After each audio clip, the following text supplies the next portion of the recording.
people, welcome back to Albert J TV.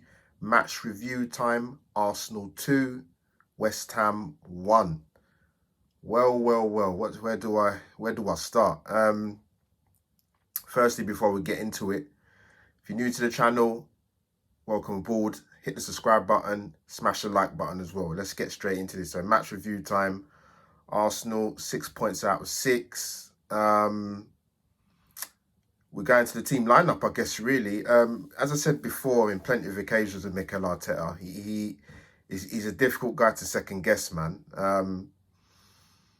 I did expect a couple of changes. I expected Ceballos to come in for El Neni, which he did. We started with the same back three with Holding, Gabriel, and Kieran Tierney. Obviously, we have Bellerin at right wing back, but Bukayo Saka came in at left wing back with Maitland-Niles on the bench, and then obviously the front three of Uber, Lacazette, and Willian. But then obviously we get the surprise or shock in the pre-match warm-up that Kieran Tierney has tweaked an injury, so we bring in Sai Kolasinac in the back three, which, as I'll go into further discussion in my match review, my thoughts on that. But we go into the first half, and you know what, with West Ham, I wasn't particularly sure how they was going to set up, because they've got some decent players in their side. You know, let's not make no bones about it. But when I saw the West Ham lineup, it was a very offensive team, and you know, West Ham didn't exactly come and park the bus. They was pretty good in the first half, actually. I thought they started the game pretty brightly. No surprise, Mikel Antonio was giving our back three, in particular Gabriel, a very much a warm welcome into the Premier League, as he got last week. But Antonio's a handful. We know that. Physical presence, will run into the channels. He's like a West Ham utility man, but he gives them something up front. I thought Bowen was very good in the first half, or the first 20 minutes, should I say. It's almost like a repeat pattern of the game last season in March, the last game in the season in March, sorry. Well, it was last season, wasn't it? What am I talking about? Yeah, so, before the lockdown, we had we beat West Ham 1-0, but we should never have won that game. And, you know, the two threats again that day were again prominent yesterday with Bowen and Mikel Antonio. But you know what? It's funny, because I thought the first half was a tale of two halves. I thought West Ham started very, very well. We didn't really have any particular cohesive patterns of play. I thought the midfield, I thought Souček and Declan Rice bossed it ahead of Ceballos and Granit Xhaka. But then we get the goal, and it was a brilliant goal, to be honest with you. A ball from Xhaka to my main guy, Bukayo Saka. God, because that's a right tongue twister, innit? Jesus. And Saka slips a good ball into Aubameyang. A debate about offside. But the goal stands. Great ball, great chip ball into Lacazette. It's a thumping header into the roof of the net. Brilliant goal. Great celebrations as well. So yeah, like I said, I thought when we got the first goal, we had a better foothold in the game. There wasn't so much in terms of clear-cut chances, but we looked dangerous and sort of getting into good positions in the final third. But just that last pass or key pass was letting us down. And again, we talked about it with Arsenal going back to the end of last season in terms of creativity. When it comes to us having the onus and being on the front foot to press teams and to break them down, which we still struggle with, and that was even with Ceballos starting. You know, there was a penalty shout to West Ham in the first half. I would have been very, very surprised if that got given. I think it was, I wouldn't say foul by Gabriel, but the contact between Jarrod Bowen and Gabriel. And then obviously with the new implementation of the handball law or rule, the ball hits Gabriel's arm, reviewed, not given.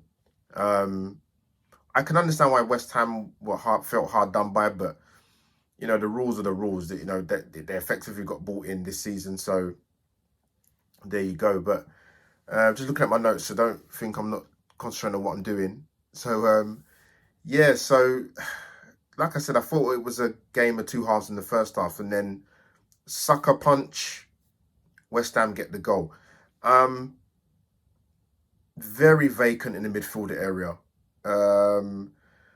Souček, I think, gives the ball to Jarrod Bowen. Jarrod Bowen puts the ball out wide to Fredericks. Frederick puts a good ball into the box for Mikel Antonio to score. But when I looked at the goal back on the replay, I think Rob Holding's got to do a lot better. A lot better. He sees that Antonio's in front of him.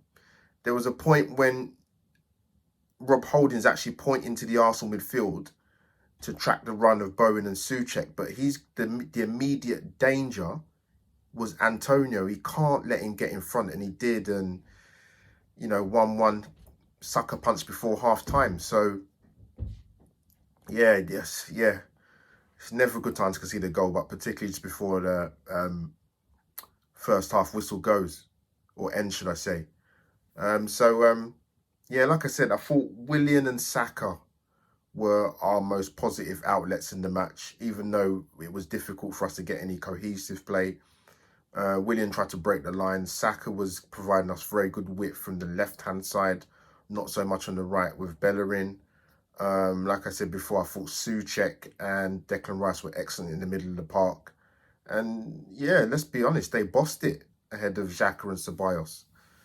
So the second half starts. Arsenal start pretty brightly for the first sort of 5 to 8 minutes. And then Antonio has a golden chance, man. The cross comes in from our right-hand side. And I know there was a bit of contact with Gabriel where the shot got the pace taken off of it. But I thought, personally, Mikel Antonio got to score that. And then Leno smothers it. And then sort of West Ham, from that opportunity that Mikel Antonio had, they, for me, for a 10-minute period, were very, very good. Very good on the ball. Looked very dangerous, actually. Looked like they looked more threatening to score than we did. And I'm not afraid to admit that. Yeah, Jarrod Bowen and Mikel Antonio were just constant threats, to be honest, throughout the entire game, first half, second half. And then we get Willian comes off after 60 minutes. I thought Willian did okay. Actually. He did try, and then Pepe comes on. He did okay. I mean, he got into some areas that he looked like he had flip flops on, or he had, I don't know, he was on ice, Pepe, some of the times, because he was just losing his footing and his balance, and he was sort of all over the place. But he did give us something a little bit different, even though still we wasn't having any, cohesion or cohesive patterns of play. And then I think about 2 minutes later, Antonio, again a threat, hits the bar with a very good header. And yeah, there was a point in the match when the stat came up with Sky Sports Stat. There was sort of, Arsenal had 1 attempt on goal. West Ham had 8. So that just is a small indication of West Ham were putting the pressure on, to be honest. And then we make some subs. I thought it was right at the time for Laka to come off. He looked knackered, to be honest. Eddie comes on for Laka. And then 10 minutes later, we get a goal, man. It was one of them games, before I talk about the goal, where it was poised at 1-1. West Ham were the better side. Should have been in front. Didn't take their chances. So with that, Arsenal was still in the game. And it's one of them games where you get the win, get the W. You're not playing well. You haven't played well. Get the win, and just take the W and get the 3 points and move on. And we got that with Saka being an influence again. Ball into Ceballos. Ceballos, good vision, gets his head up, squares it for Eddie. 2-1. Killer goal. West Ham probably can't believe it at that time. And then I think immediately after the goal, we scored. David Luiz comes on for Bukayo Saka. Again, even though Arsenal were not very good, I thought Saka was a bright spot actually in for Arsenal anyway. Definitely tried to get up and down that pitch on the left-hand side. Shows great poise and maturity for someone so young. So yeah, we managed the game out and see it out.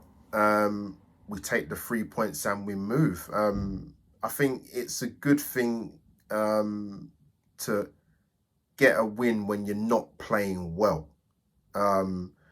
Yes, we want to play fantastic football and hit on the counter and get on the front foot and dominate teams, but Premier League is tough. It's not easy. I did say with West Ham that they do turn up for the big games. It's the other games they have an issue with. I thought I was confident enough that we would get the 3 points, so I went for a 3-1 prediction based on the fact that I feel like I said before, I think in the last 25 meetings of West Ham, we've won 19. David Moyes has got an horrendous away record going back to his Everton days playing Arsenal, where they played 19 games and he hasn't won. So that was in our favour. But West Ham, when it's a London derby particularly, they turn up. Arsenal, Tottenham, Chelsea, they do turn up. And you know what? They couldn't be any worse than last week against Newcastle, but I did think they would turn up and I did think they would score, and they did. And it was the better team. It was a poor performance by Arsenal. Creativity was an issue again, as it was towards the back end of last season, trying to open teams up and be on the front foot. And I thought the game for me was a big wake-up call for Arsenal, big reality check. And it just highlights for me the importance of they need to go and do their due diligence. They need to go and do their stuff for Arsenal in the transfer window to go and get those 2 signings over the line, Partey and Hossein Ayor. It needs to be done. The midfield needs to be addressed. There's an imbalance there. It's been there for a long, long time, and that was highlighted in the game yesterday. So yeah, big wake-up call. Tierney was a massive miss. That was obvious, offensively and defensively. Whether you play him as a left back or a wing back or in the left of a free, he was a big, big miss. And there was a point when Kolasinac, Jesus man, this guy. I think there was a point where it summed up Sai Kolasinac's career at Arsenal, where he got put through on the left-hand side.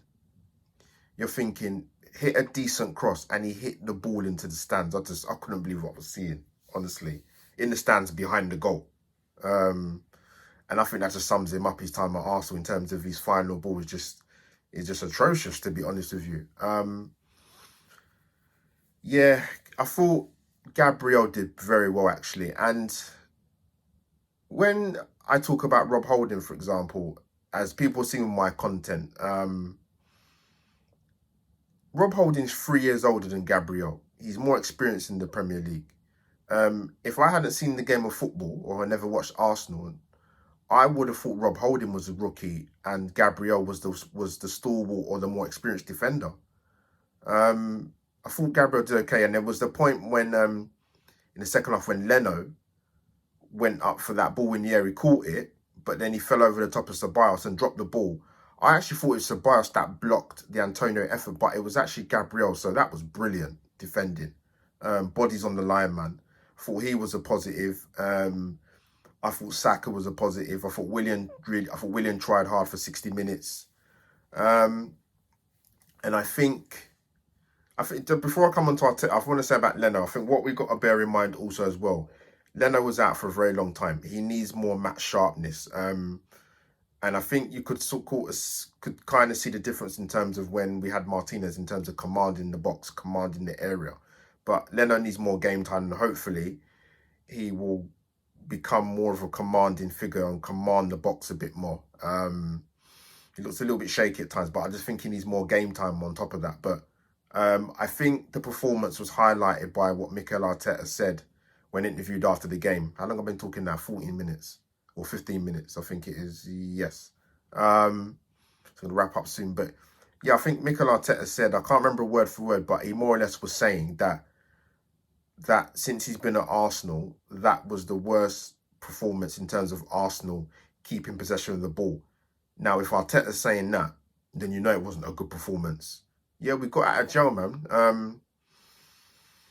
So yeah, we've got just over 2 weeks to address the issues in terms of transfers and the imbalance of the team, in particular the midfield area. Arsenal board, if you're listening, get to work ASAP. So yeah, my Arsenal man of the match, if you're to push me on it, it's that Saka and Gabriel. I love Saka, I do, man. But yeah, I'm going to just give it to Gabriel. I thought he did really well, actually. I knew Antonio would be a sterner test than Camera last week, but yeah, he hung in there well. And actually, like I said, I thought he outperformed Rob Holding, and Rob Holding's meant to be the experienced one. But yeah, we move on to, I think we've got the Carabao Cup game in the week. And then we've got the big game next Monday night against Liverpool, where there needs to be a significant, capital letters, improvement. So yeah, that's me, Albert J TV, over and out. Guys, you know the drill by now. You know the drill by now. Smash the like button, subscribe to the channel, get me on all forms of social media. Link is in the description for Twitter and Instagram. That is me, Albert J TV, over and out. Hashtag Arsenal 2, West Ham 1. Just about.